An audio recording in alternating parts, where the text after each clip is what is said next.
I'm very honored to welcome our guest, Eliot Borenstein. Eliot Borenstein is a professor for Russian and Slavic studies at New York University. And he's also vice chancellor for the global network of this distinguished university. Eliot completed his master and PhD degree at the University of Wisconsin-Madison. His dissertation, Man Without Women, was published in 2000 by Duke University Press. It is an award-winning study of masculinity and camaraderie in early Soviet fiction. But even more critical for Eliot's trajectory was his next book, which was my introduction to Eliot's work, Overkill, Sex and Violence in Contemporary Russian Popular Culture, which is about perestroika and post-perestroika popular culture. And in this book, Eliot consolidated himself as a researcher of popular culture.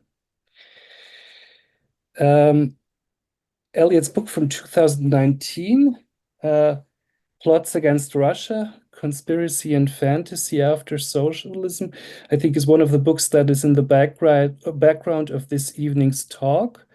The other being his book on memes and viral video in Russia called Meanwhile in Russia. I have this book here.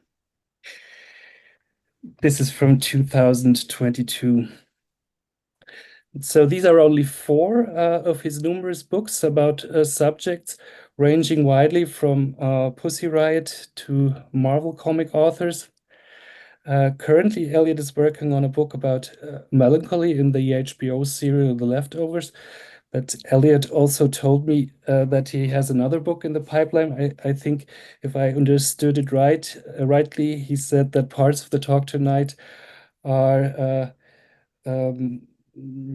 from a book project he's writing about Harry Potter in Russia. So Eliot is obviously a very productive author who also likes to write short and thought-provoking books on current subjects. I can recommend his books also because they are very witty, by which I mean they're not only funny, but humor contributes to insight in this case, I think. The internet, especially RuNet, is a primary interest in his research, and he increasingly tries to involve its collective and community knowledge in the making of his books in very inventive ways. I would also be interested to talk about that. So it's only adequate that the best way to learn more about Eliot's activities on and offline is actually to check out his website, eliotborenstein.net. And yeah, so much for the short introduction. I will now give the floor to Eliot for his talk called Putin versus the Devil, the Russian Crusade against American Satanism. I hope that everything will work out technically because we couldn't check. Just one more comment. There's a translation into Russian, so our talk will be in English, but you can also listen to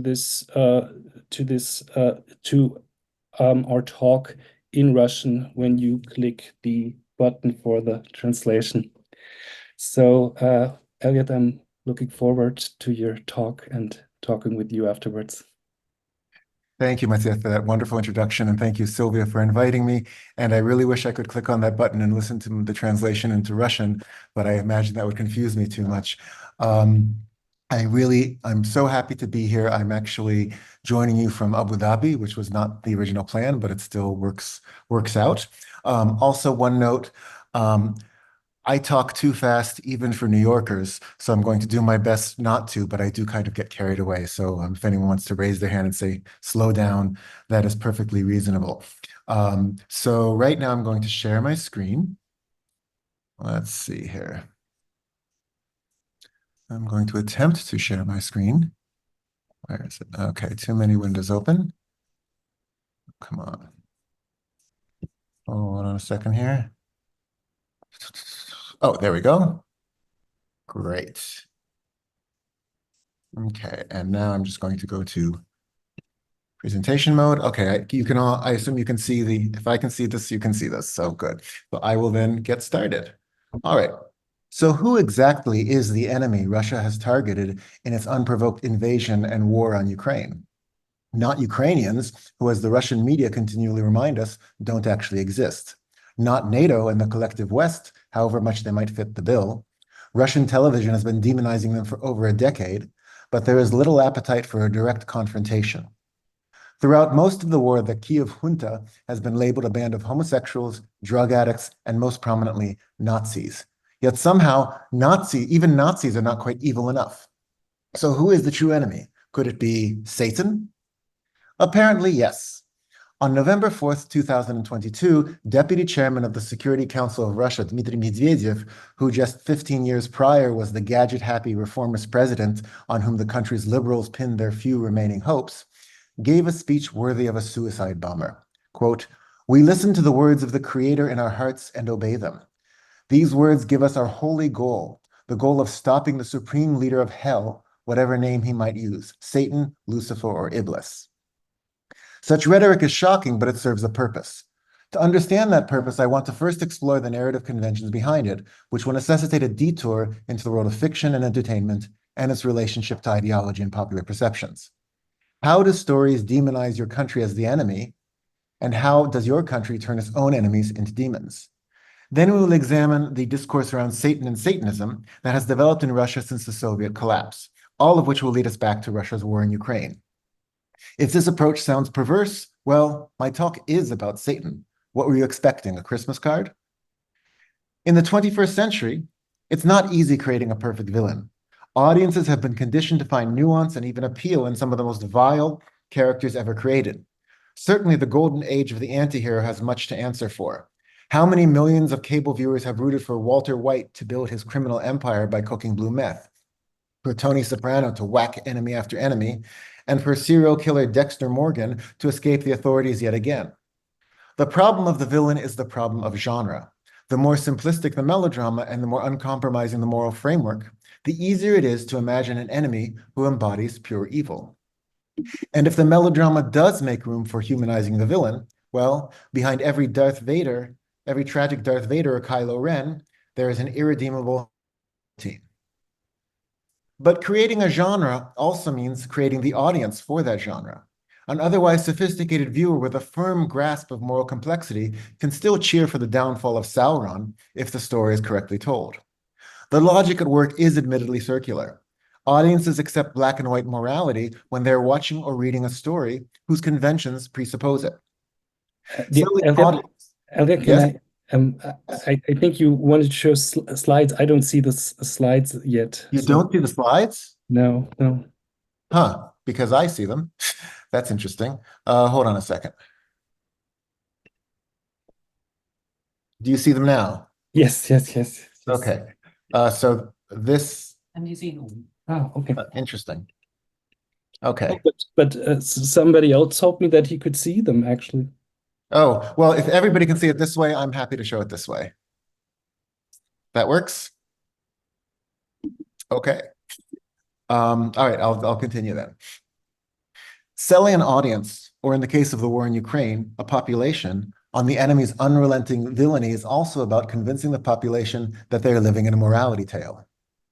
If I've already mentioned Darth Vader and Sauron, it is not just because they are immediately legible cultural reference for my audience today, but because of the role they have played in the development of post-Soviet publics and in the complex discourse of villainy and identification that is played out in post-Soviet entertainment. Among the many proxy battlefields that took the place of armed superpower conflict during the Cold War, we should also count the war for the popular imagination. American and Western European duelist dramas such as Lord of the Rings and Star Wars have captured audiences' imaginations the world over. And all of them are Anglo-Saxon story worlds based on the struggle between the forces of good and the forces of evil. As such, they address themes that could reasonably be considered universal. After all, what culture manages to do without stories about heroes and villains? Ideally, fantasy gives us virtual worlds which we can inhabit regardless of our own background and baggage. Everyone can be Luke Skywalker or Frodo Baggins because no one actually is Luke Skywalker or Frodo Baggins. The problem is that the very last people who can determine what is universal and what is specific about such stories is the Anglo-Saxon audience. To some Russian audiences, the villains can start looking uncomfortably Russian, or in a pinch, Soviet, a distinction Western entertainment was never particularly good at maintaining in any case. The argument for a Soviet or Russian interpretation of the villains in Star Wars is overdetermined since American President Ronald Reagan, in the years before his landmark negotiations with Mikhail Gorbachev, famously called the Soviet Union an evil empire and announced a dubious missile defense system that would never shake its derogatory nickname, Star Wars. The Lord of the Rings, though, is another matter. J.R.R. Tolkien always vehemently opposed any allegorical reading of his work, and yet the struggle between the forces of good in the West and the nefarious Mordor in the East has raised eyebrows for decades. But even if we accept an allegorical subtext, the fact remains that these books were written in World War II. If the enemy is anyone in the real world, it would be Nazis. Yet for years, Soviet and Russian readers have argued that Mordor is a stand-in for the Soviet Union and that the orcs are supposed to be Russian. In the 21st century, right-wing Russian nationalists have appropriated the term orc with pride. I don't have time for examples, but they include at least 2 rock songs, several novels, the writings of the assassinated propagandists blogging under the name Vladimir Tatarsky, and endless online chat. But ever since the 2014 invasion of Ukraine, The Lord of the Rings has been adopted by both Ukrainians and Russian liberals as a framework for describing Russia's actions against its neighbors. Not only is Moscow frequently renamed Mordor, but the word orc has become a common term of abuse for the Russian invaders. Orcs are just the beginning, however. Ukrainians and anti-Russian Putinists have also enlisted Harry Potter in their struggle. Not only are there countless memes depicting Volodymyr Zelensky as the boy who lived, inspired by a mural on the theme in Poland, but Putin, who once was rumored to be the basis for Dobby in the Warner Brothers films, has had his bald head and Botoxed features transformed into a Russian Voldemort. Putin is Voldemort in countless memes of his own, although some of them also feature Harry Zelensky. Putin is even the villain in a Ukrainian animated Harry Potter anti-war parody. Like it or not, Putin has serious BDLE, Big Dark Lord energy. Thus, Russia is at a distinct disadvantage when it comes to interpreting geopolitics through the lens of popular fantasy. Recasting the villain as the hero is all well and good, but at the end of the day, the villain is identified first and foremost with villainy. Russian propagandists are on much truer grounds when they recast current events in terms of Russian history, although the result is a kind of epic fantasy of its own. Russian history provides numerous frameworks for Russian heroism in the face of foreign enemies, from the obscure and laughable, such as Putin's declaration in the early days of the coronavirus that Russia will endure just as it did under the assault of the Pechenegs and Kumans centuries ago, a declaration that sent thousands of Russians to Wikipedia and even more to online meme generators, to the more recent and symbolically important, such as the Soviet victory in World War II. Thus, where Ukrainians and their supporters cast Russia as Mordor and Putin as Sauron, as well as Voldemort, as we've already seen, Russian propaganda reached for their most powerful iconography, the Great Patriotic War. Ukraine was not just a puppet for the United States and NATO, and the leaders of the so-called Kiev junta were not just gay drug addicts, they were Nazis pure and simple. We should recall that if Hitler wanted to take Moscow and conquer the Soviet Union, the only realistic route was through Ukraine. Ukraine was occupied by the Nazis for much of the war, making it the site of both intense partisan guerrilla warfare waged by Soviet loyalists, but also of opportunity for anti-communist Ukrainian nationalists and independent fighters, some of whom became Nazi collaborators. Starting in 2014, the Russian state media seized on the presence of far-right enemies on the Ukrainian side, as if they did not exist in the Russian Federation, as well as the country's ill-advised rehabilitation of Ukrainian nationalist leader and Nazi collaborator Stepan Bandera, to claim that the entire Maidan movement was inspired by and controlled by Nazis. They never really explained where these Nazis came from after almost seven decades after their defeat. Were they frozen on ice like Captain America, waiting to be defrosted and fight for a Fourth Reich? From 2014 to 2022, the World War II rhetoric was unrelenting. It allowed for a continuous flow of atrocity propaganda, as well as for the reframing of the West not just as liberal and therefore bad, but as a bastion of Nazism that in supporting Ukraine or using the country as a proxy is finally showing its true colors.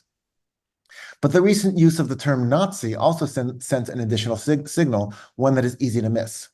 While the Great Patriotic War was central to Soviet and then Russian national myth, the enemy was rarely called Nazisti, Nazis.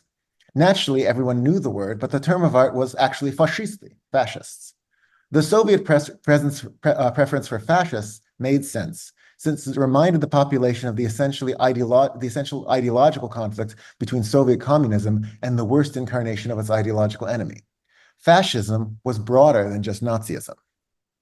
The word Nazi was not revived in the immediate aftermath of Russia's first invasion of Ukraine. Fascists seemed to work just fine. In one memorable episode, when a reporter from the independent TV Rain, Dost outlet asked a couple of Russian soldiers if they really thought their enemies in Donbass were fascists, one of them stopped to think and said something to the effect that, well, traditionally, Russians have always fought fascists, so for fighting them, they must be fascists. But in the wake of Russia's full-scale invasion in 2022, the state media started to use the term Nazi almost exclusively. Sergei Markov, a Putin-supporting analyst and frequent state television talking head, told the New York Times that this was in order to, quote, get through to the Western politicians and the media, unquote, about the righteousness of the Russian cause. Brandon Schechter notes that the use of Nazi instead of fascist is a step away from the universalizing ideological narrative of the Soviets. What we have instead is something closer to speciation. Nazis are evil because they are Nazis, and evil people are Nazis because they're evil.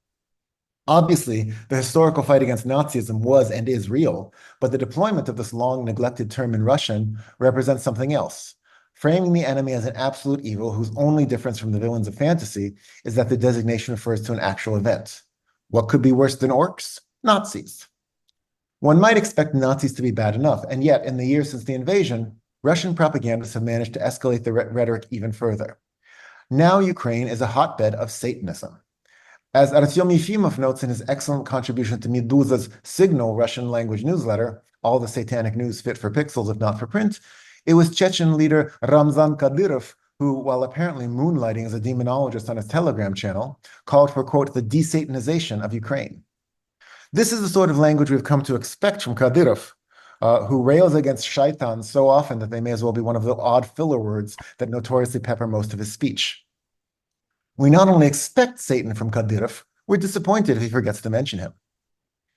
If both the Muslim Kadyrov and the Russian Orthodox Medvedev are warring against Satan, then this isn't simply a matter of the ever-increasing mind meld between the Russian Orthodox Church and the state. One need not believe in God to worry about Satan, although it certainly helps. The United States have been beset by waves of demonically inflected hysteria since the infamous satanic panic of the 1980s, when a confluence of concerned parents, experts, and media personalities turned a few crazy accusations of so-called satanic ritual abuse into a threat that stalked America's schools and daycare centers. The officially atheist Soviet Union was spared this particular wave of hysteria, but as Yefimov points out, the moral panic over new religious movements, or cults, sekta in Russian, in the 1990s brought Satanism into the Russian popular consciousness. By the 2000s, activists associated with the Russian Orthodox Church were ferreting out Satanists left and right, and involved the government whenever possible. When the Moscow Education Department banned Halloween in the city schools, it proclaimed that the holiday promoted a cult of death and pointed to concerns about rituals of satanically oriented religious sects. The popularity of the Harry Potter franchise set the morality police into overdrive. In December 2002, a woman filed a complaint with the Moscow prosecutor's office against Rosmyen, the publisher of Harry Potter, for occult propaganda. The prosecutors declined to charge Rosmyen for lack of evidence. Russian Orthodox activists spent the better part of a decade trying to prove Harry Potter's Satanist credentials, claiming that the novels included everything from animal sacrifice, which is patently untrue, to anti-human racism, which is a willful misreading of the series, to charges that Harry's ingratitude towards the Dursleys for taking him in as an orphan sets a bad example for children, which is absolutely mind-boggling. Next, we'll hear that Cinderella really should have stuck with her stepmother and stepsisters, who were kind enough to provide her with bread and water, not to mention steady work. Though some of these crusaders confine their criticism to questions of moral and cultural values, the loudest among them give voice to a set of concerns that can only be taken seriously within a particular Christian framework. Though they do not go as far as to proclaim that the magic spells in the Potter books actually work, they are very serious about identifying any non-Christian metaphysics as fundamentally satanic. For them, Dumbledore may be fictional, but the devil is very real. There is even a terrible book and far worse film called Kids vs. Wizards, allegedly written by a mysterious Greek author, but really composed by one or more Russians under a pseudonym. Here, an international cabal of Satanists with suspiciously Jewish names have been luring Russian orphans to the magic school they run in Scotland in order to find a way around the Russian shield that has protected the country from satanic influence. Spoiler alert, that Russian shield is Russian Orthodoxy. Their leader, Harry Potter, turns out actually to be Hermione Granger's transgender sibling. Setting any question of relative talent aside, the book was doomed to aesthetic failure because the author was working under a faulty premise. For the sake of argument, let's suppose that Rowling, rather than trying to write her way out of poverty, was intentionally using children's books as a Trojan horse for Satanism. In that case, her plan worked because she did not write her books in a manner that made her agenda obvious. If a Trojan horse is covered with stickers proclaiming caution, Trojan horse, do not look inside for hidden soldiers, no one is going to take the bait. Any hidden agenda the Harry Potter books might have had would be just that, hidden. By contrast, the authors of Kids vs. Wizards couldn't hide an agenda if their lives depended on it. They are not merely saying the quiet part out loud. They have only one register, and it involves speaking at a deafening volume. Before I continue, though, I want to make sure that despite the many distressing examples I'm providing of overly literal, quasi-medieval attitudes, they were not a foregone conclusion. Like so many other Christian and post-Christian cultures throughout the world, Russia has had a love-hate relationship with the devil. Obviously, Satan is bad by definition, but Russians have traditionally been far from immune to what the Rolling Stones so famously called sympathy for the devil. Generations of Russians have been brought up on Mikhail Lermontov's 1829 to 1839 poem, Demon, the Demon, whose demonic protagonist is a tortured and tragic soul. And of course, yes. Can you slow a little bit down? Yes, thank you. The demon, whose demonic protagonist is a tortured and tragic soul. And of course, one of the greatest, if not the greatest, Russian novels of the 20th century is Mikhail Bulgakov's Master and Margarita, The Master and Margarita, written between 1928 and 1940, almost the same time span as the composition of Lermontov's poem 100 years earlier. Bulgakov's novel begins with the devil's arrival in Stalinist Moscow, and among other things, chronicles the antics of his demonic retinue. For the most part, however, Voland, Bulgakov's devil, and his servants are sympathetic figures. They even redeem the two title characters, send them off to eternal happiness, and free Pontius Pilate from purgatory. Had things gone differently, post-Soviet Russia could have continued its love affair with the devil as a trickster. Sadly, this was not the case. For one thing, the 2024 release of Mikhail Lakshin's adaptation of Bulgakov's book set the Orthodox internet into a fury, not only over alleged hidden anti-Soviet and satanic messages in the film, but the supposed innate Satanism of the original text. But this is just icing on the cake. Ironically, identifying one's enemies with Satan proved to be too strong an example of one of the devil's most famous tools, temptation. Thus, the rhetoric of Satanism would also be deployed in the increasing demonization of LGBT people in Russia. In 2007, 6 years before the national adoption of the notorious law against so-called gay propaganda, Satan was blamed for the attempts by Moscow LGBT activists to organize a gay pride parade. Moscow Pride was doomed from the start thanks to the vehement opposition of the city's powerful mayor, Yuri Lushkov.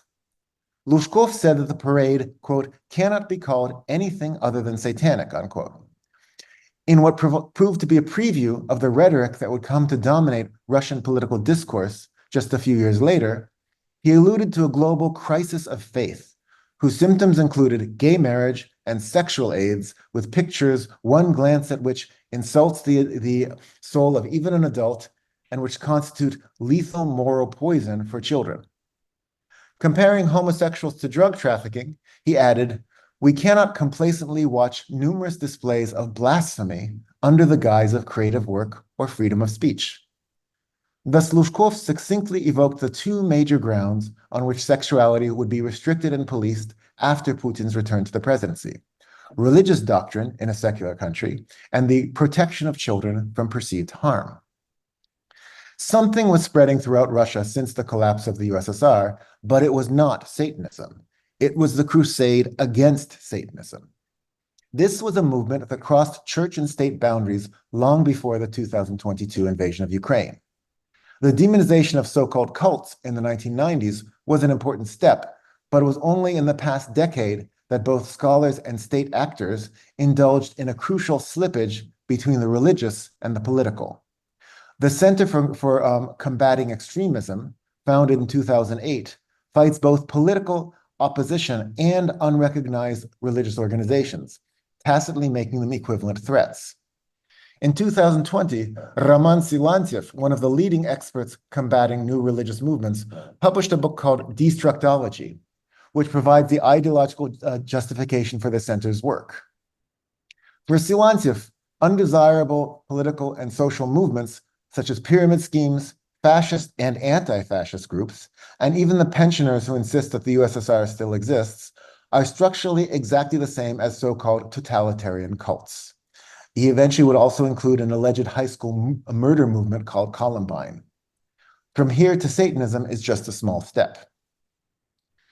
Since February 24, 2022, disaffected Russians have been asking themselves the grimly ironic question: so, are we North Korea now, or are we Iran?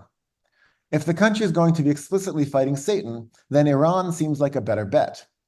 But the irony goes even deeper. There's something about looking for Satan around every corner that seems suspiciously American. The rise of the Russian anti-cult movement and the fundamentalist fight against secular culture are part of an ideological pipeline that leads back to the great Satan itself, America, with American far-right and evangelical organizations taking a strong interest in the post-Soviet space, even before Fox News became Russian television's favorite American channel. Thus, the post-Soviet discourse of Satanism fits a larger pattern of Russian latter-day conservative thought. It decried the West as a source of nearly all the social evils that beset the country, while relying on the intellectual and occasionally financial and organizational resources of Western conservatives. This was the case with the anti-abortion movement. Screenings of the notorious anti-choice propaganda film Silent Scream were conducted in Russia's capitals. It's the case with the demonizations of homosexuality and the fight against so-called gender ideology. In the case of Satanism, the irony is even stronger, since Russian Orthodox Church-aligned activists were inspired by the very Protestant movements that they routinely denounced. For them, even Lutherans were just a step away from being a cult. All of which suggests that we should not take the Russian state's anti-satanic zeal at face value. And yet, something about Russia's war in Ukraine has repeatedly activated theocratic reactionary forces. In November 2014, one of the military leaders of the self-proclaimed Lugansk National Republic announced plans to forbid women from entering bars when they should be sitting at home practicing their cross-stitching and their knitting. It's time to remember that you're Russian. Remember your spirituality. Still, connecting Satanism to Ukrainian Nazis took time. Not that it took a lot of time to spread the Satan Ukraine Nazi meme throughout the political discourse. It simply took time for the regime to realize its value. The low-level media panic over Satanism before 2022 was just typical sensationalism. Again and again, a newspaper, website, or TV news program would tell the story of one in a series of so-called Satanists involved in ritual murders. The stories would be gruesome, titillating, yet strangely short-lived. They usually involved a few goth-leaning kids finding Anton Szandor LaVey's Satanic Bible, a 50-year-old American book that gullible fundamentalists have been taking way too seriously. They usually also find a coven, animal sacrifice, and eventually they move on to the most dangerous game, an innocent white girl. I suspect one of the reasons these stories never really took off, besides the likelihood that they're all fictional, which never stopped anyone, is that they were supposed to have taken place in real life. The Russian media has had much more success with moral panics involving the internet, alleged suicide clubs, the PMC Royden anime fans whom the state insists on designating as international terrorist movements, and so on.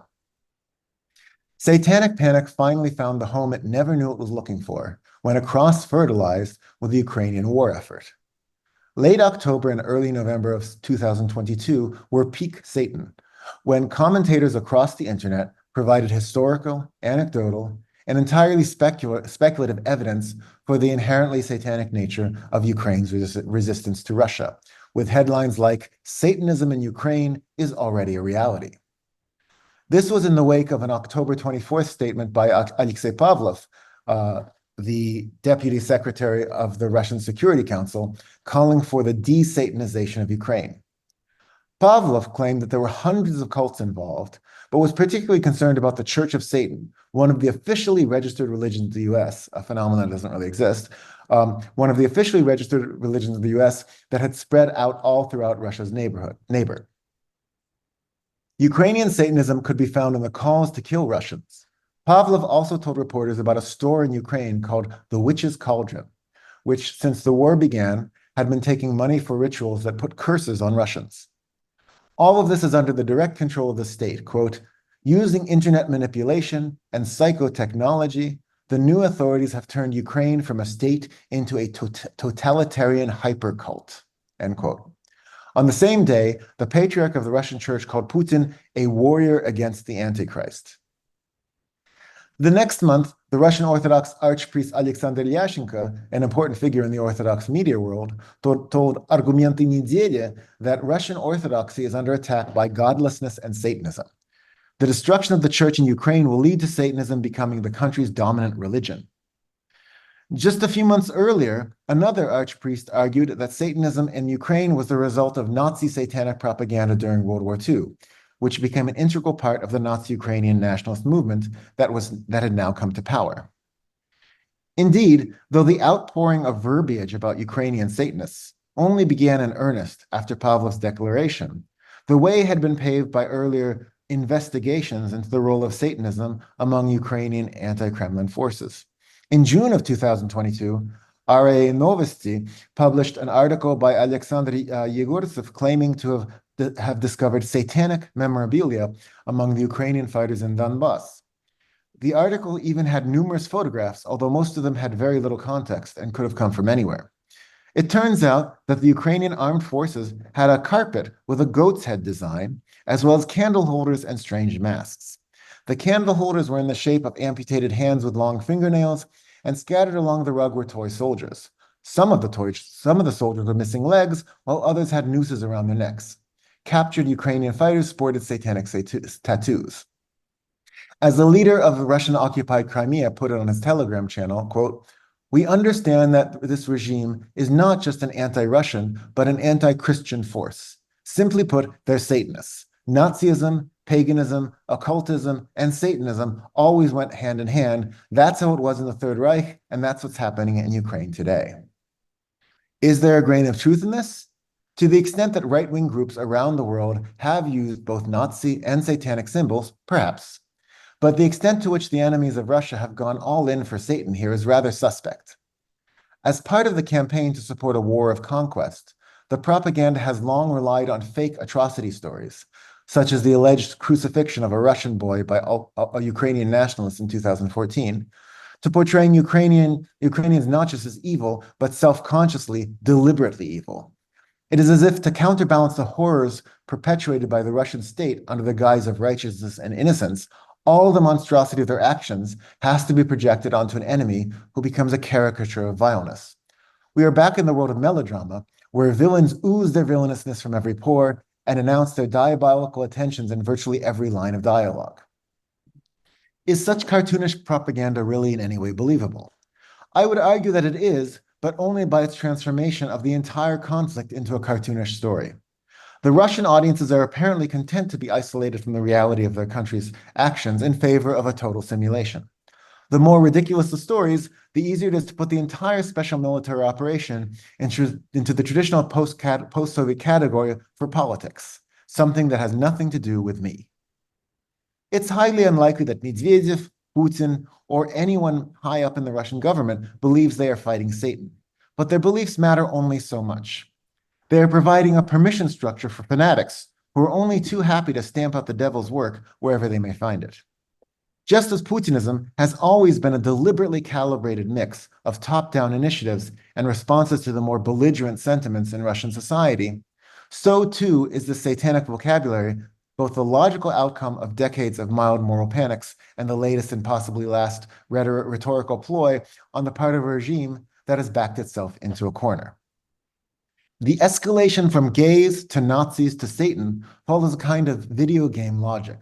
Keeping the players engaged means finding ever bigger bosses for them to fight. But where can you go after Satan? One hopes that the leadership of the Russian Federation is not charting a deliberately apocalyptic course, despite the disturbing chatter about nuclear warfare and Russians, quote, going to heaven while their enemies just croak, unquote. But when your enemy is Satan, there is little room for negotiation, retreat, or surrender. All of which scares the hell out of anyone paying attention. Still, there is one cause for hope. If there is any world leader who must have vast experience in making deals with the devil, it is Vladimir Putin.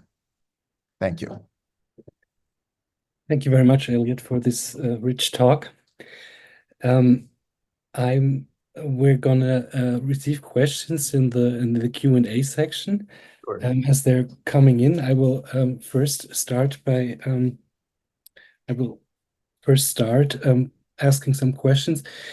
I want to step back a little, and you just showed this process of escalation. Yeah, the villains get ever worse. They get ever more evil. And you were connecting threads, as I understood. You were connecting like this moral panic about Satanism, which had been developing for 20 years or maybe 30 years, 30. with together with a framework of the ideological perception of the Ukrainian war. And I'm interested in the different speeds of the medium. You're writing books and you're preparing talks, and so you're obviously you're in a slow academic medium, yes, and Yes. what you're analyzing a moving target which is developing so fast. I think this is very interesting, and it's also connected to our subject of disinformation. In some ways, I think it moves too fast to catch it. Whenever one sends out like an official to check for the truth, the charlatans have already moved on, and also they don't really subscribe to the rational standards of our academic analysis. So how do you deal with this problem of a moving target in your analysis? Thank you. It is a problem. One of the ways I've been dealing with it is by writing really fast. But even then, of course, things do get outdated. And I've had to rewrite 3 different book conclusions since the start of this phase of this full-scale war.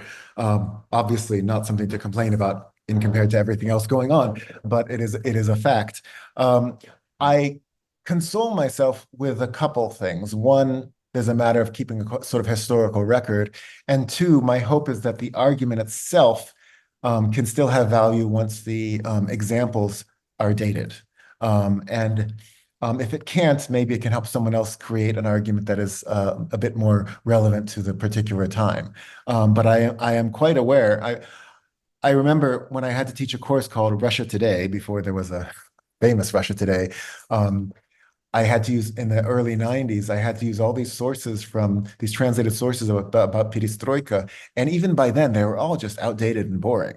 So that could be the fate of everything I and all of us are doing about contemporary Russia, but I'm not really sure what else to do about it. I just have to hope that something of value survives as it all keeps evolving. Mm-hmm. Thank you very much. I think what also, I think the part of the escalation you were describing is also that the propaganda, it tends to get ever more absurd, yes? Mhm. So you were asking the question if people who are trafficking in this kind of propaganda actually believe it, and you're not you're not really sure about it.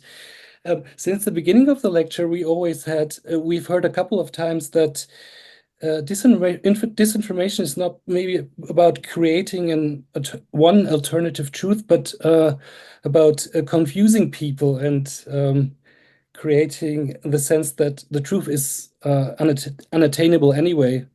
But I have the feeling that in your talk, you even went one step further, suggesting that the more ridiculous the propaganda is, uh, the more people lose the sense that politics has anything to do with their lives somehow.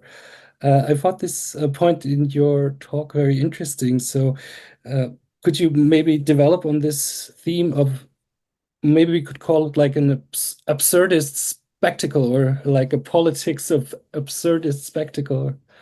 Yeah, it's really been fascinating. The depoliticization of Russia has been going on for quite some time, and this idea that только не политика, and we're not going to talk about politics, just not about politics, is something that finally recently a lot of intellectuals and artists are starting to address because it's an abdication of responsibility. But it's an abdication of responsibility that has really been very strongly encouraged by the state and by the media. I think one of the best responses to this I've seen is a couple of the relatively recent episodes of the cartoon Masyanya, where Masyanya herself, who was a symbol of a kind of like carefree absurdism, has to confront the results of depoliticization and being apolitical, and the series itself can no longer be apolitical. But this is also related to this question that I keep asking myself, and I don't have a good answer for it, but I'm still going to keep dancing around it until I try to find one, which is to the extent that people do believe what they see on television, how that happens when I would argue that in the late Soviet period, Soviet TV viewers were on the whole much more cynical and savvy than, say, they were in the West, because there was an assumption that what you're seeing is not true.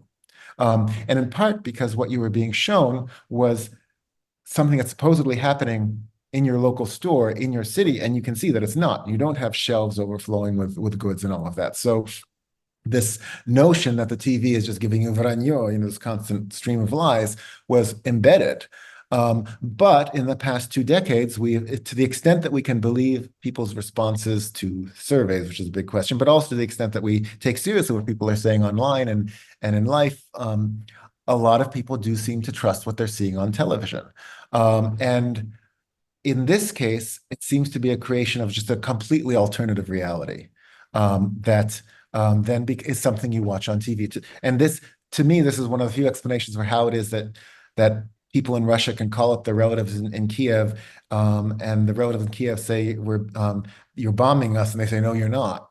I've been told on television we're not bombing you," and the bombs are going off, right? So it's a much more sophisticated simulation that there has to be, I think, a little bit of assent on the part of the viewer to say, fine, I'm just going to go along with this.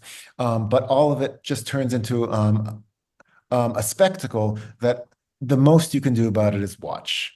The interesting change since 2022 is the increased demand for actual mobilization on the part of the populace. And here I don't mean military mobilization per se necessarily, but for people to turn out and show support.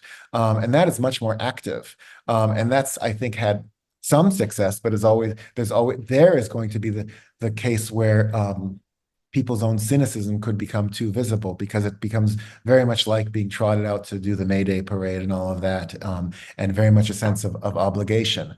I do think that the more they actually require actual demonstrations of loyalty, the harder it is going to be to maintain the simulacrum. Mm-hmm. Thank you. I would like to read one of the questions because I think it fits into our discussion now. It says, I'll just read it out. Why is it important to discuss such propaganda that seems unimportant? It seems like they speak to a very small group of people, do we know if that narrative exists out of the propaganda arena? So, yeah, maybe I can, let's just leave the question like it is, and then. Sure. I'm a little confused by the frame because I don't think the propaganda exists in a small sphere. It's basically become most of the public sphere. Mhm. So to that extent, it is important. It's the propaganda frames how you talk about things, gives you the Mhm. vocabulary. Once Putin first referred to the idea of national traitors, suddenly that becomes a thing that people start using. So it's a similar propaganda elsewhere too. Certainly Fox News and Trump have also done the same thing. They've basically introduced concepts into the discourse or elevated ones that are already circulating around in various parts of it, and then kind of set the agenda. So if the propaganda were limited and weren't on state television and weren't becoming so aggressive and weren't so involved in the case for the war, then yeah, it could be something that you can ignore. For me, I started studying conspiratorial discourse in the 1990s. The last chapter of my book Overkill was going to be called Plots Against Russia, and my editor said it didn't fit. I said, fine, that was a good advice. I was very happy about that. But I was concerned when I started researching conspiracy in the 1990s that I was overemphasizing something that was marginal and that was, in fact, just talking to a small group of people. Unfortunately, that proved not to be the case. What I was studying as marginal and fringe became mainstream. And that's a process that happens with propaganda. That's a process that happens with this particular with this adoption of a conspiratorial worldview to explain just about everything. Mhm. I see. I think I understand, but maybe the question is also, uh, I guess, one of the mainstream narrative of justifying the war, I guess, is this fight against Nazis, and maybe the question also points into the direction if this is really a step of escalation, or rather like maybe an escalation of a rhetoric quality, maybe, and that it's not so important. I don't know. Maybe we could put it in another framework maybe. You mentioned that ironically, this fight against American Satanism or US Satanism leads back to the US Satan itself, because the American religious right has been so active since perestroika in Russia. So, what I mean, the in America, I think the religious right is also certainly like a political theology for media consumption. But it was always, I think, also in the 80s, it was like a real grassroots movement also. Yeah, especially the subject of abortion. Yeah, people were really going around and ringing doorbells, Of course. and um, and also, I mean, it's also founded in really genuine religious communities. Uh, what is your sense? How would you compare this situation with the Russian situation? How is this religious rightist propaganda rooted in post Soviet society? Is it comparable or rather not? What would you think? I think there's some interesting parallels in that when the moral majority became a big part of this is a group that called itself the moral majority became a big part of the support for Ronald Reagan and republicanism in the 1980s. It was still a fairly marginal group, and throughout the 90s too, it was always possible for people in my world to just dismiss these people as fanatics. It doesn't really matter. There are all of these reasonable Republicans by comparison. Don't get too worried about this. And now we see that the people far crazier than that have captured the Republican Party. Yes. So you see a process where you let the extremists in, and everybody tries to out extreme each other.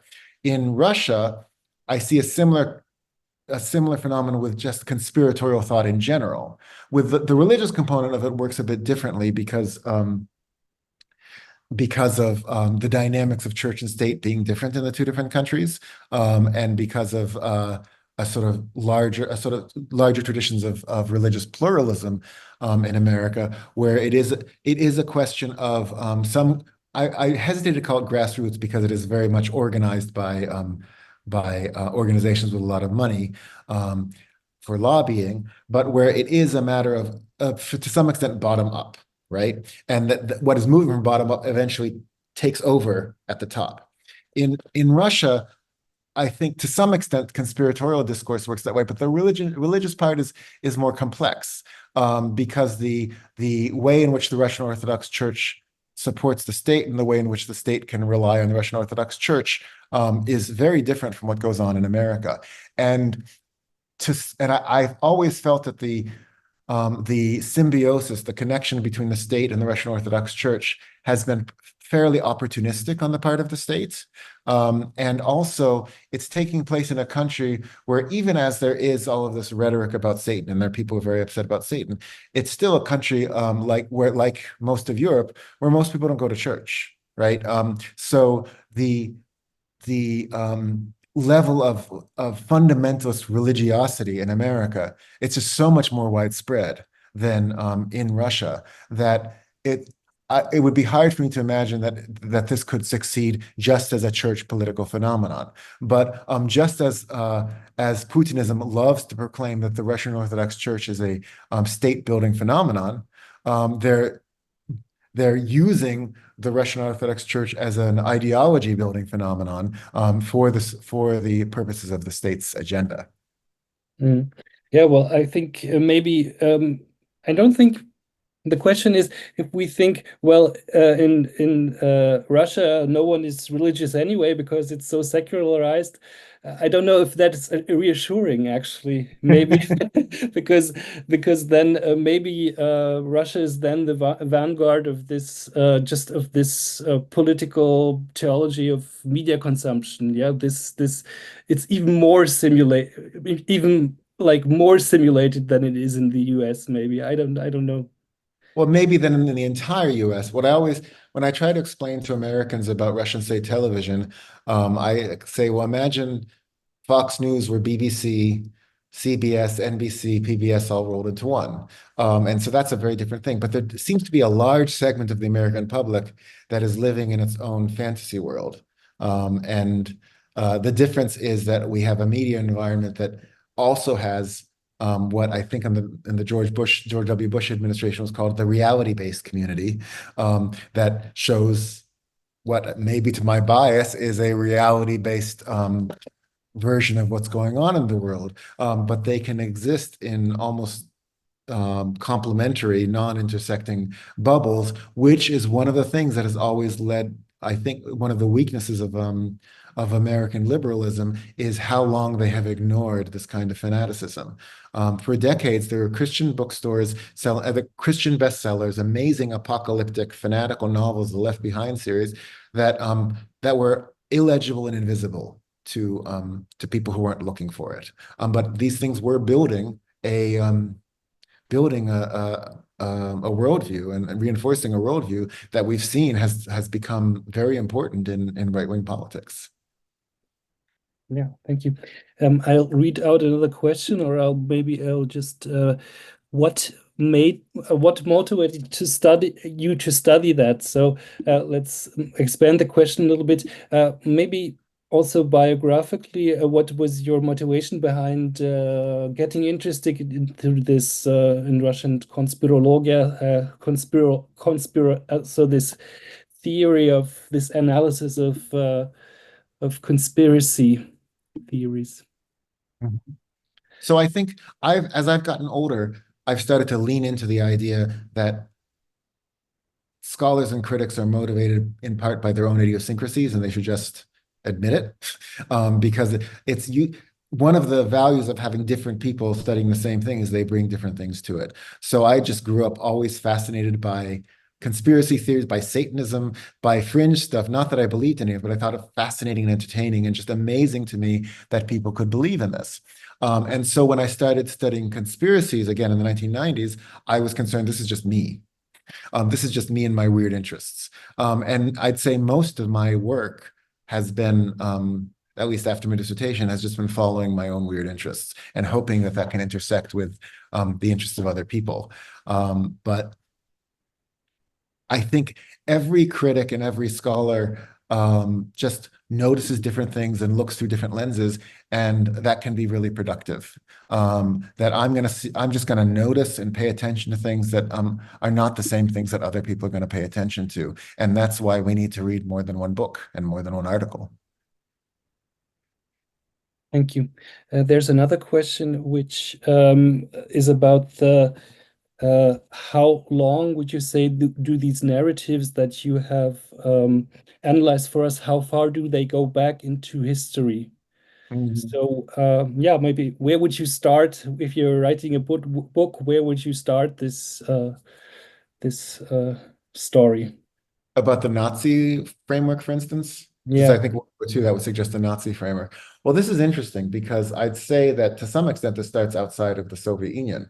On the one hand, there was the decades-long exploration of World War II as a foundational moment for the Soviet Union, as the great victory, for very good reasons, obviously, and also the trauma of all the loss is incalculable. But it was also for mass culture one of the few locations available for telling violent stories. That is for a kind of violent adventure, boy's adventure, man's adventure, however you want to think of it. That was the setting where it was permissible. So attention is paid to World War II continuously in a way that is not, say, in the United States, which has zero sense of history anyway. So there's that. But then I think to some extent, what we're talking about here is another example of motifs migrating from Western popular culture. Because ever since World War II, going far back, I think, at least American popular culture, I can't speak to European well enough, has been preoccupied with you know, hidden Nazis coming back. There's the boys from Brazil about cloning Hitler. There's just story after story, it's certain in American comic books, about Nazi sleeper agents, because Nazis are just a great enemy. Nazis were a great enemy for American popular culture too, because no one was defending them. Oh, you're not being fair to the Nazis. Until recently, no one would be saying that quite credibly.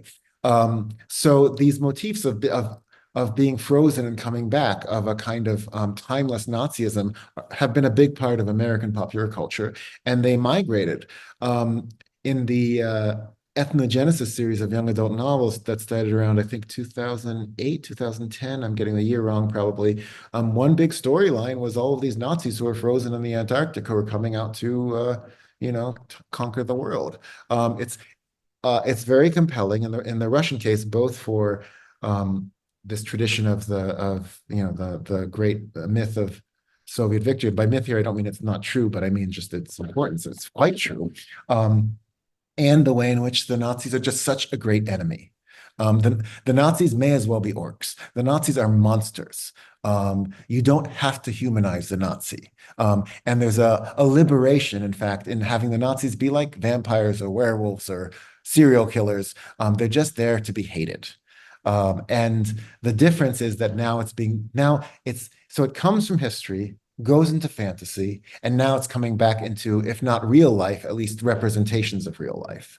And that's a pattern that I'm finding really fascinating in looking at popular culture, this movement back and forth from fantasy to what a Lacanian would consider the imaginary, right? I mean, this whole thing with Russians supposedly believing that Ukrainians are Nazis or that their relatives are lying about bombs falling, or being willing to go out and kill Ukrainians. It's familiar from Yugoslavia. It's familiar from Rwanda. I mean, in a Lacanian sense, I think it's a way in which you're replacing the real people you're dealing with an imaginary version of that person, that allows you to treat them completely differently with contempt and with violence and with murderous intent. That was a Yes. racist answer. I'm sorry. Yeah, that's a good point. And I think that's why we have such a problem with this. I think we're always trying to debunk conspiracy theories, but then the question is how much do they even try to grasp the truth or to understand something, or if it's much more about the emotional value. Absolutely. Yeah. Debunking never works. Debunking almost never works because if you're just comparing facts, they have, alternative facts. From what I've seen and what I've heard, and I'm actually reading now this wonderful memoir called The Klansman's Son, about a boy who grew up working on the Stormfront website for neo-Nazis who eventually, changed his mind after in college. Um, it's getting someone to stop believing in conspiracy theories is a matter of affective relationship, the emotional connection, finding a common emotional ground and moving from that to trying to understand what motivates their fears, and then getting them to recognize the humanity of the people that they weren't considering human. But it's such a long, intensive, retail, person-to-person process that I'm not sure how that works on a large scale. Mm. It's very disconcerting. Yeah, you're really talking about the psychological cure of conspiracy of conspiracy theory mindedness. Yes. Yeah, Yeah. yeah, Yeah. stuff. But let's continue this line of question a little bit. You showed us all these great memes, yeah, and I mean we were mostly looking at them now of in terms of their political value or their what they mean politically. Yeah, how are they uh, oriented against something? But could you maybe explain why actually people like to create memes, or what is their main motivation behind it? Is it what do you think? Is it about understanding something, or I think it's about a kind of communication through humor that exists in so many different forms, right? So, I mean, in the memes book, I talk about how in the Soviet Union and Russia, long after in America, and I'm sorry that America is always my comparison case, it's just the other country I know best. The tradition of just telling jokes, just jokes that are stories that have nothing to do with you. I can tell a joke, a knock knock joke, a story about someone who's dumb, right? That in America that became outdated, unfunny by the 1970s, and so those kind of jokes are told by, at least when I was a kid, were told by children. There were joke books, but that's not considered very good humor, very interesting humor. In the Soviet Union, it lasted longer, and these jokes had a real effect, and were really funny, in a way that they wouldn't have been in the United States. And telling jokes like that, they had a social function. Well, humor in itself has a social function, but it brings you together. If you laugh over a common joke, then you've made a connection.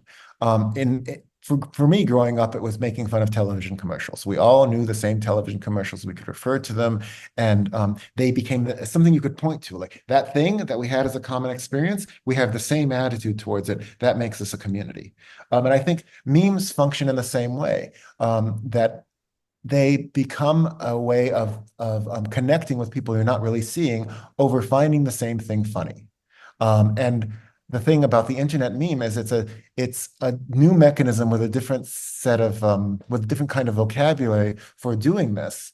But it is just, I think it's an example of using communication to build communities that is just much more noticeable and visible because of the speed of its development and the rapid rise of internet culture.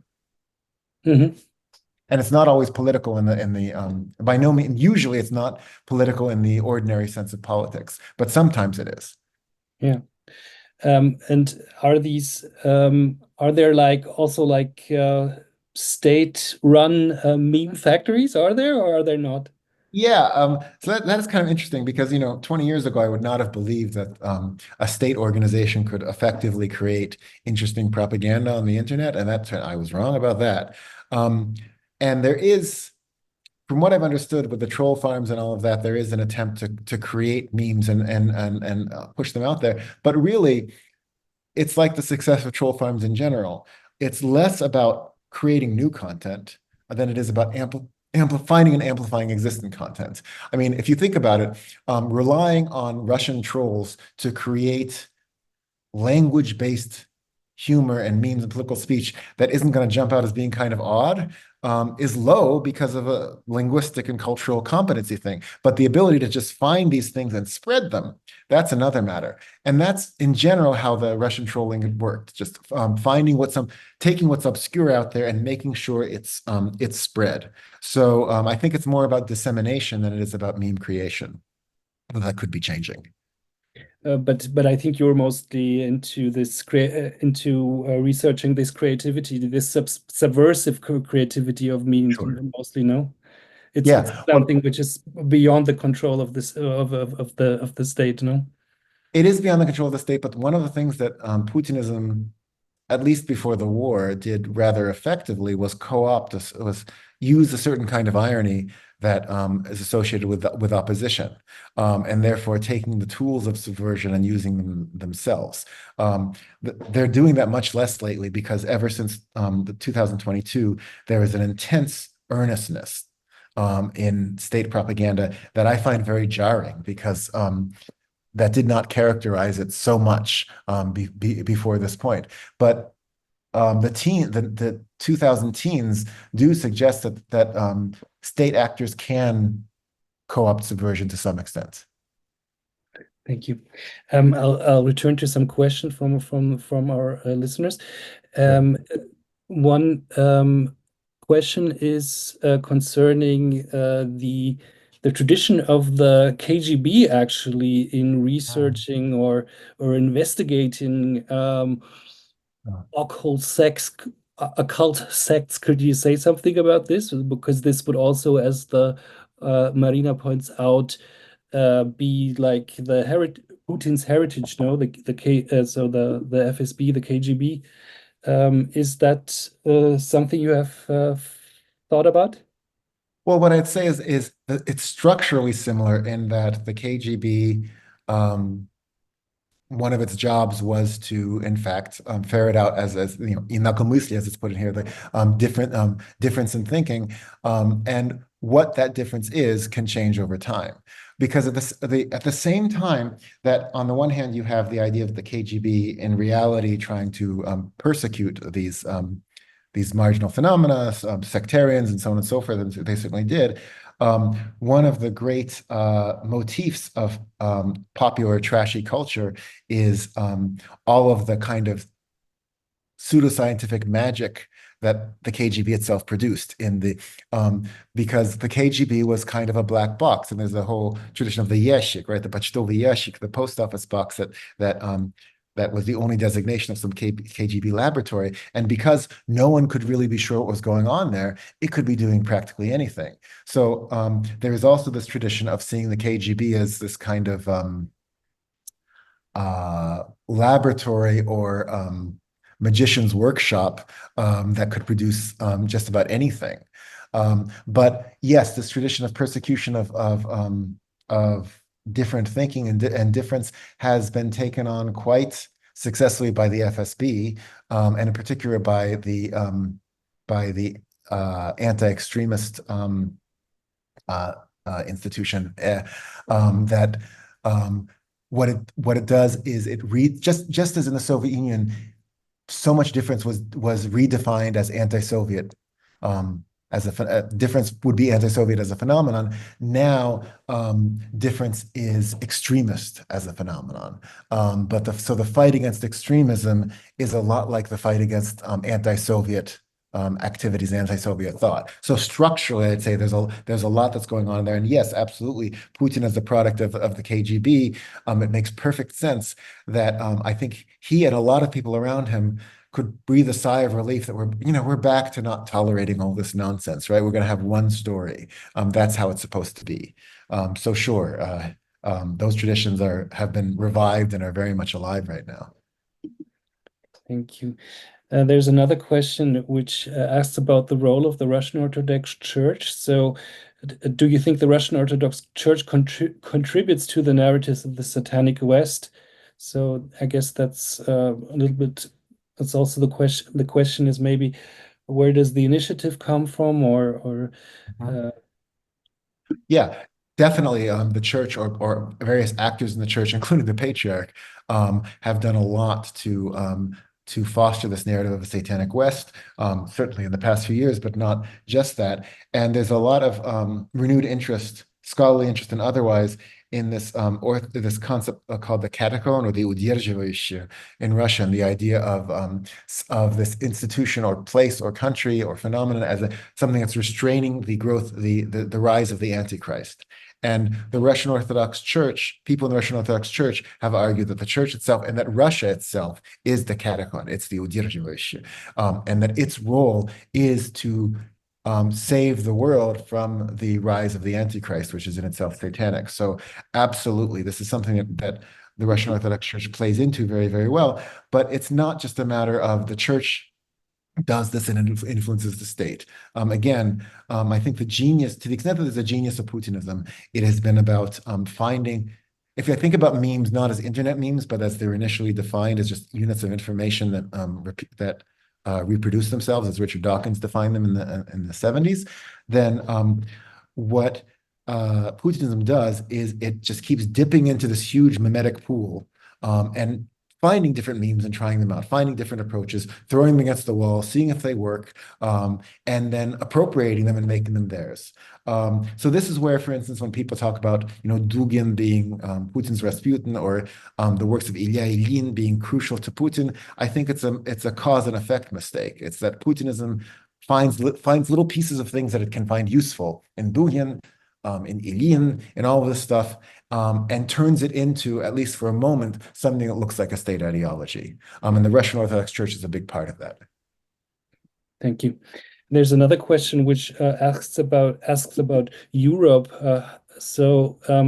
Maybe it's specifically the question is about the specific status of Europe in this discourse. It's of course that the US is of course the big the fiend as such, but does Russian propaganda still differentiate between Europe and America, or is it there just this notion of the collective West now? So I think the collective West is satanic, but I do think Satan gets applied a bit more to, from what I've seen, I could be wrong, a bit more to America than to Europe. For years they had the sort of perfect demonization of Europe, Europa as gay Europa, right? As gay Europe as decadent, right? That was one of the biggest flaws of Europe is decadence, not necessarily out and out Satanism.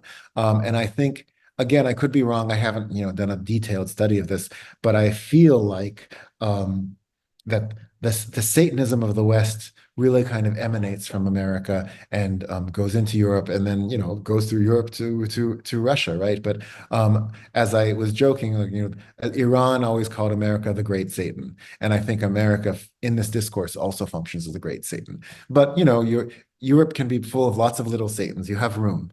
There's room enough for all sorts of Satanism there, but I'm afraid we are Big Brother Satan.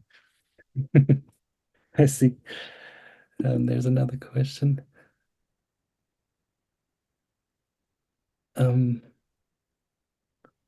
Oh yeah, that's also a question about disinformation campaigns compared to US disinformation. It's not very. How does Russian propaganda now compare to the disinformation campaign against Iraq during the Bush administration? I think that the Bush administration's disinformation campaign was very targeted to be about this notion of weapons of mass destruction and certain types of war crimes.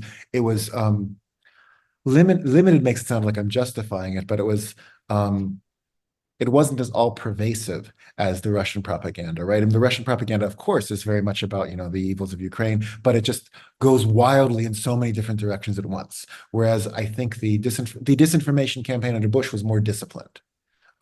It was trying to tell one story at one time. And Russian propaganda seems to always be trying to tell multiple, often conflicting stories at the same time. Thank you.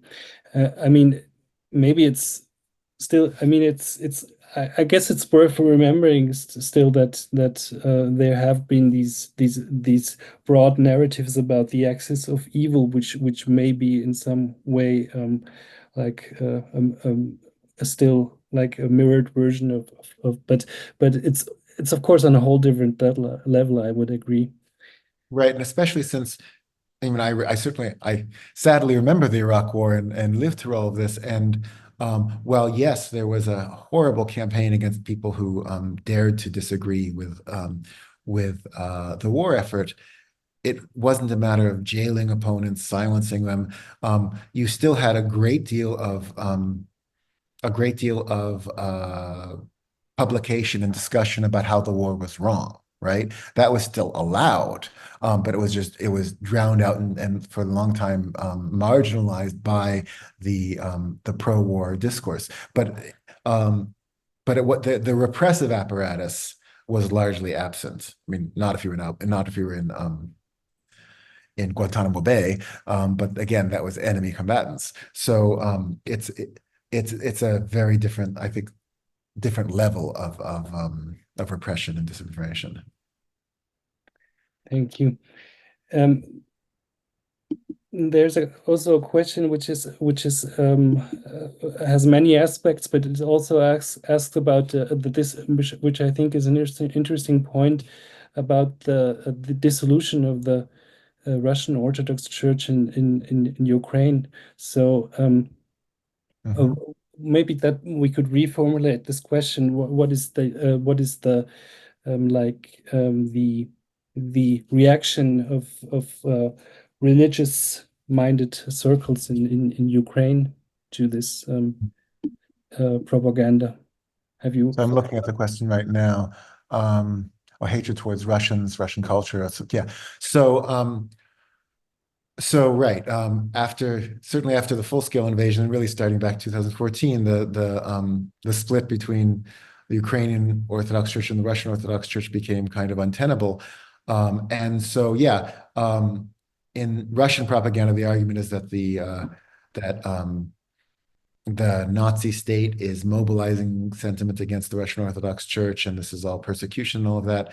But I think the situation is that when your country is being invaded and bombs are dropping and people are dying, you don't need a church to tell you to hate Russians, right? I think, and I'm not trying to justify hatred. I mean, I'm understanding hatred, right? I don't think you need a great deal of propaganda. I think the Russian state is doing a great job making Ukrainians hate Russians by their actions. And any propaganda is really just, a little bow on top. You don't need a state apparatus, a Ukrainian state apparatus to encourage anti-Russian sentiment in Ukraine. Mm-hmm. Thank you. There's another question by Anton Sakolchik. He asks about the reaction of Russian intellectuals. So is there like, do Russian intellectuals, what do you think do they make a lot of effort to debunk conspiracy theories, or do they work against this, or are they not as much interested in this? Well, the question is where and when, right? Certainly now there is really no room in the Russian Federation right now for intellectuals to be making these arguments. That is a huge change since 2022. So if we're talking about now, the question would be among Russians in emigration. And I haven't tracked how they talk about it. I would imagine it would be quite consistent for anti-Putinist Russians in emigration to find all of this laughable. And to the extent to which Meduza has been publishing op-eds about it and all that, I think that can be rather representative. But oppositional discourse in Russia right now is so stifled that who knows? Yeah, I mean, I guess it can also refer to to intellectuals in the exile, but Yeah. I is mean, it I don't know how much attention they're paying to this particular one, right? to popular culture? No, to the Satan, right? Yeah. Uh, because I think that the easiest thing to do is just to laugh at it Mm, because it's ridiculous on the face of it. yeah. Um, and there's another question about which I think is also a question with which we can move towards the end of the discussion. Um, there's this there's you said that they were like that the Russian state was now with this tactics of escalation, that this is because they were like on a dead end road, like if to peak. Yeah, Yeah. And I think, I don't know, maybe this is what you were thinking about, what may how may this end. So this is also were you describing it as a tactical dead end, or a rhetorical dead end? So the question is, how can they make a step back also from these rhetorics? I don't know. I think in the absence of a change in the war situation or a change in government, they are very much in a dead. And I'm very bad at predicting things. I didn't predict perestroika. I didn't predict veganism. You know, there's all sorts of things I didn't predict. But I don't see a way out of this. I don't see. So if Ukraine definitively wins the war or definitively loses the war, if the war stops in some way, then yes, there can be steps backwards from it. But in terms of the relationship between the two countries, I don't know what could ever fix that. I mean, I think it is really very rare for a country where the leadership or a huge part of the population commits atrocities or vast injustices for the country itself to take on its responsibility for it and maintain its sense of responsibility for it. In the American South, that has not worked. In Germany, it's worked with a very powerful state apparatus and with the total defeat of Nazism, right? And in the absence of a somehow total defeat of Russia, which no one is really calling for, I don't see where we get to a point where there's widespread recognition in Russia that yes, we did a terrible thing and we were wrong. Um, it's I think this is going to be a kind of, if they don't win in Ukraine, it's going to be an equivalent of the American South's lost cause. It's going to be like the way in which most of the perpetrators in ex-Yugoslavia have never reckoned with what they did. And so this is, I think, going to poison Russian political discourse for a long period to come. I agree. We still have 5 minutes. I thought that was a good question for the end, but now an anonymous listener has sent a question which I want to read out because it's a dimension I think we haven't touched yet, really. Mhm. Could you elaborate further on a narrative analysis, how the Russian Federation narratives on US Satanism uses themes and images which contain gender components like feminization or sexual deviance to delegitimize US policy? So it's this theme of gay ropa. Yeah. So that has been such an important part of Putinism since Putin's return to the presidency, since Pussy Riot, since gay propaganda, since the Dmitry Yakovlev law, building on already a longstanding public hostility to feminism, and desire for a sort of a return to some kind of mythical, strong masculine values.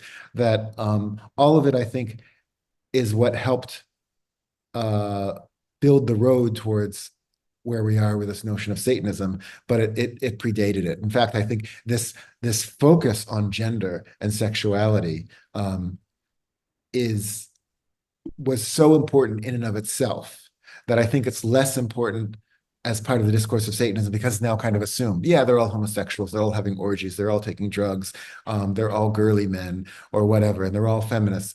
It's all become part of this sort of general horribleness. It reminds me of Mikhail Epstein's talking about how in the Brezhnev era, the reason that you could have postmodernism in what was supposedly a totalitarian society was that Soviet discourse, by rejecting everything that was non-Soviet as anti-Soviet, made it all the same, right? It stopped differentiating between all of these different kinds of non-Soviet phenomena. And I think a similar thing has been happening in the past 10 years with Putinist propaganda. And turning all of this stuff into basically Satan and Satanism is the apotheosis of it. It's the culmination where it's just all one big evil.